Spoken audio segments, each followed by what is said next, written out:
नमस्कार दोस्तों, आप सभी को मेरे चैनल पे स्वागत है। और किसी स्टूडेंट के द्वारा पूछा गया था कि विशेष सर्वेक्षण में जो ग्राम सभा हमें करना है वो ग्राम सभा में किन किन टॉपिक्स पे बात करनी है हमें। तो वो टॉपिक मैंने बनाया है और उसको हम पढ़ के भी बता देते हैं कि आज दिनांक फलना आज दिनांक जो भी होंगे, जिस दिन का ये ग्राम सभा होगा, को आप सभी ग्रामवासियों के बीच एक ग्राम सभा का आयोजन किया गया है, जिसका मुख्य कारण है कि आपके राजस्व ग्राम का जो नाम होगा वो नाम लेना है में विशेष सर्वेक्षण का कार्य शुरू किया जा रहा है, जिसका जो उद्घोषणा प्रपत्र 1 में जिला के बंदोबस्त पदाधिकारी के द्वारा दिनांक इतना को किया गया था।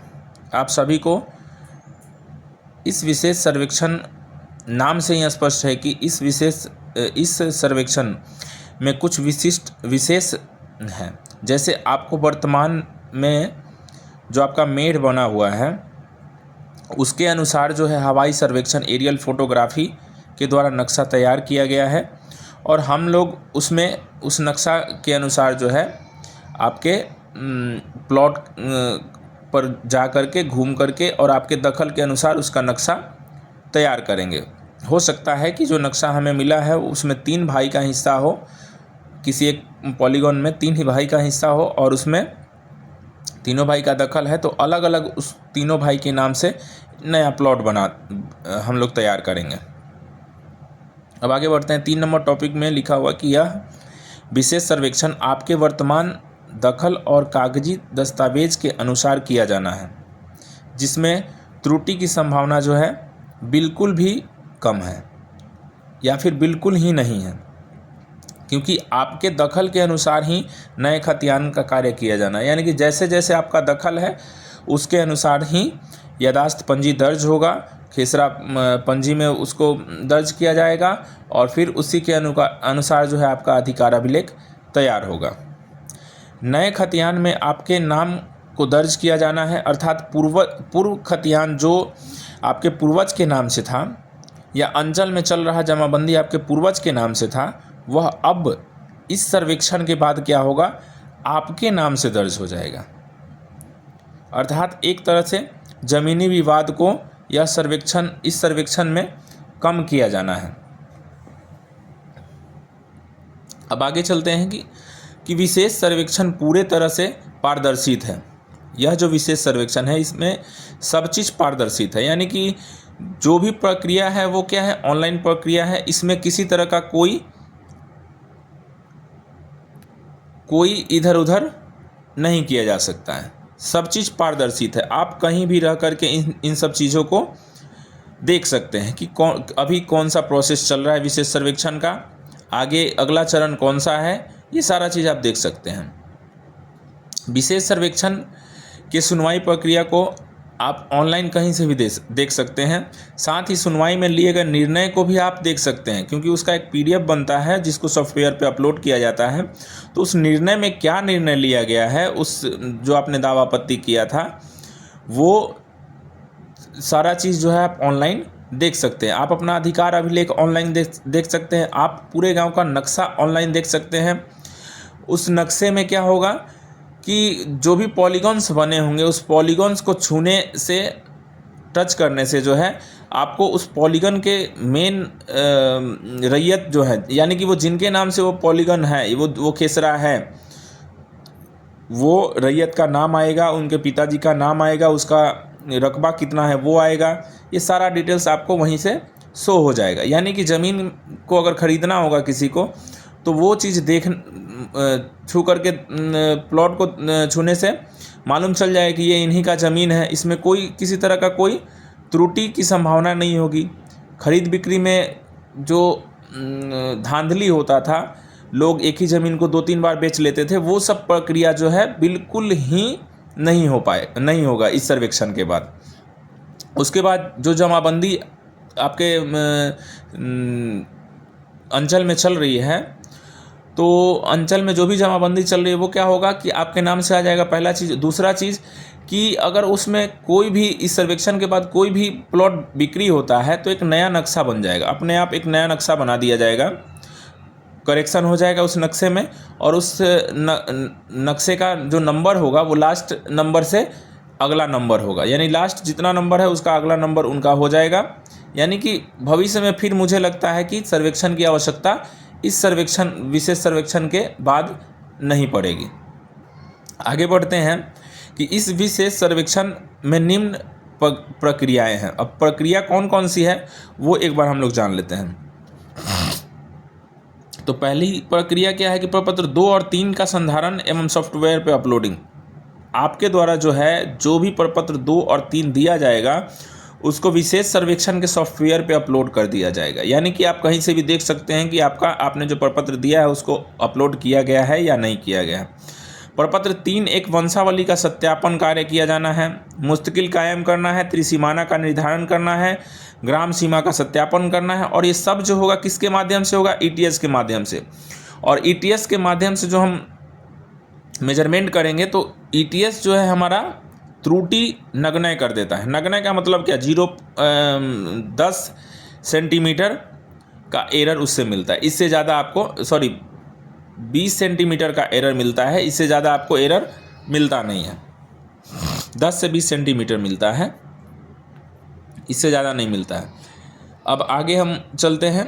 हवाई सर्वेक्षण एजेंसी के द्वारा दिए गए ब्लैंक नक्शा को आपके बने मेल के अनुसार 100% भूखंडों का सत्यापन करना है। यानी कि आपका दखल कौन से प्लॉट में है नहीं है, ये सब चीज़ हम लोग नंबरिंग के समय देखते जाएंगे, उसके अनुसार उसका नक्शा बनाते चले जाएंगे। फिर नंबरिंग का कार्य किया जाना है और आपके भूखंडों में हुए विभाजन के अनुसार एवं आपके दखल के अनुसार नया खेसरा का नंबर देते हुए नक्शा का निर्माण किया जाना है या करना है। आगे चलते हैं कि उसके पश्चात जो है आपके द्वारा दिए गए प्रपत्र 200 घोषणा के अनुसार आपके दखल को स्पष्ट करने के पश्चात एवं प्रस्तुत भूमि का जो दस्तावेज आपने प्रस्तुत किया है, आपके द्वारा दिया गया है, उसका मिलान करते हुए यादाश्त पंजी में उसको संधारित करना है। संधारित करने के बाद संधारित यादाश्त पंजी को कानूनगो सर के आदेश के अनुसार जो है, यानी कि आदेश जब पारित हो जाएगा तो उसको क्या करना है? प्रपत्र 6 ऑफलाइन में प्रविष्टि करने के पश्चात फिर उसको ऑनलाइन में प्रविष्टि करना है। जब ये प्रपत्र 6 का काम कंप्लीट हो जाएगा तब फिर हमारा खानापुरी पर्चा निर्गत होगा और साथ में एलपीएम लैंड पार्सल मैप भी निर्गत होगा। उसमें अगर किसी प्रकार की कोई त्रुटि होती है, उस एलपीएम जो हम आपको प्रोवाइड करेंगे वो एक अधिकार अभिलेख है, वो खानापुरी पर्चा है। उस पर्चा में अगर किसी तरह से कोई त्रुटि है, अशुद्धि है आपके नाम में, आपके रकबा में, तो आप दावा आपत्ति प्रपत्र 8 फॉर्म भर करके शिविर कार्यालय में दे सकते हैं, जिसकी सुनवाई जो है कानूनगो सर के द्वारा की जाएगी और फिर सुनवाई में जो भी आदेश पारित होंगे उस अनुसार जो है आपके खेसरा पंजी प्रपत्र 6 में सुधार कर दिया जाएगा, ऑनलाइन भी और ऑफलाइन भी। और ये जो सुनवाई होगा वो सुनवाई की प्रक्रिया में जो भी निर्णय लिया गया है वो उसको भी सॉफ्टवेयर पे अपलोड किया जाता है, जो पारदर्शित है, आप सभी देख सकते हैं उसको। जैसे आप जो भी इंटरनेट चलाते हैं वो आसानी से उसको देख पाएंगे। सुधार के पश्चात प्रारूप अधिकार अभिलेख प्रकाशन किया जाना है। यानी कि जब ये सारा सुधार हो जाएगा, विश्रांति वगैरह हो जाएगा, तब हम लोग उस प्रोसेस को आगे बढ़ाएंगे। तब उसका एक प्रकाशन किया जाता है प्रपत्र 12 में। और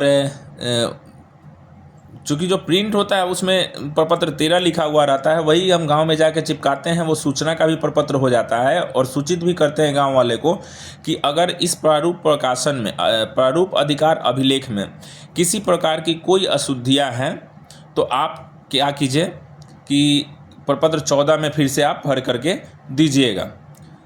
और ये जो प्रारूप प्रकाशन करते हैं ये गांव के किसी सार्वजनिक स्थल पे करते हैं, जैसे स्कूल, मंदिर, सामुदायिक भवन, आंगनबाड़ी केंद्र या फिर स्कूल होगा, मतलब कोई भी सार्वजनिक जगह होगा वहाँ पे प्रकाशित कर देना है, जा करके चिपका देना है।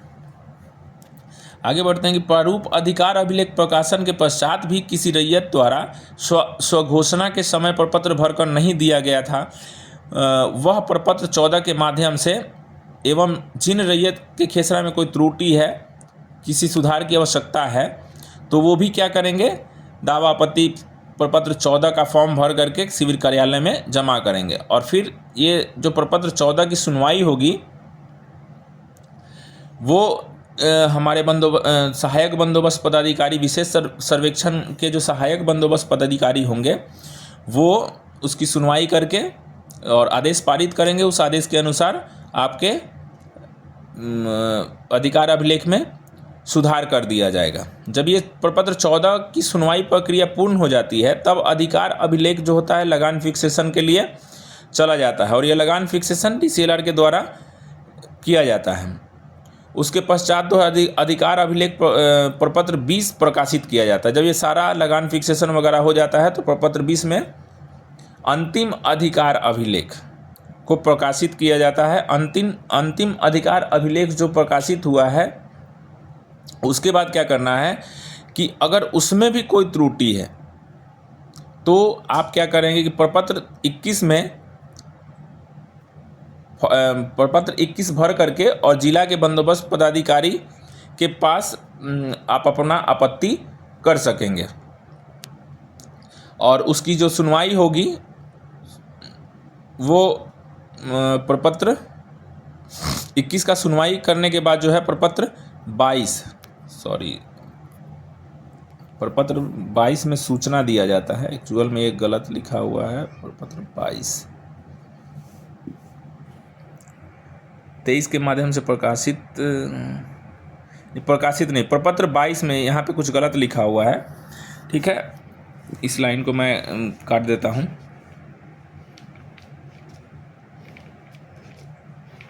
ठीक, तो यहाँ पे प्रपत्र 21 का जो सुनवाई किया जाता है, प्रपत्र 21 में जो भी दावा आपत्ति हमारे पास आया उसको क्या करेंगे, प्रपत्र 22 में हम उस रैयत को, संबंधित रैयत को सूचना निर्गत कर देंगे, सूचना उनको पहुंचा देंगे, और उसके बाद जो है फिर खतियान जो आपका अधिकार अभिलेख जो है वो फाइनल तरीके से तैयार रहता है। यानी कि अब इसके बाद, इस प्रक्रिया के बाद जो है उस अधिकार अभिलेख में कोई भी चेंजेज नहीं किया जाएगा। आप सभी को 3 सुधार का मौका प्राप्त होगा। यानी 3 सुधार का मौका कौन कौन सा, यानी कि प्रपत्र 8 में, प्रपत्र 14 में और प्रपत्र 21 में, 3 तरह से आप सुधार करवा सकते हैं। जो भी त्रुटियां होंगी, अगर इनमें सुधार नहीं हुआ तो फिर आपका वो अधिकार अभिलेख में सुधार कभी नहीं हो पाएगा। अतः आप सभी से सहयोग की अपेक्षा रखते हैं हम, और आपके सहयोग से ही यह कार्य किया जाना है। तो इतना सारा चीज़ आपको एक ग्राम सभा में बोलना होता है। अगर आप सभी को ये वीडियो अच्छा लगा हो तो चैनल को सब्सक्राइब कीजिए और बेल आइकन को दबाना ना भूलें, क्योंकि हम आप सभी के लिए LRC से रिलेटेड जो है अच्छे वीडियो बनाते हैं जो आपके लिए काफ़ी इम्पोर्टेंट होते हैं। तो और कोशिश कीजिएगा कि आप सभी अपने दोस्तों तक भी ये वीडियो पहुंचाएं ताकि उनको भी इस वीडियो से कुछ लाभ हो। तब तक के लिए थैंक यू। फिर मिलते हैं अगले वीडियो में।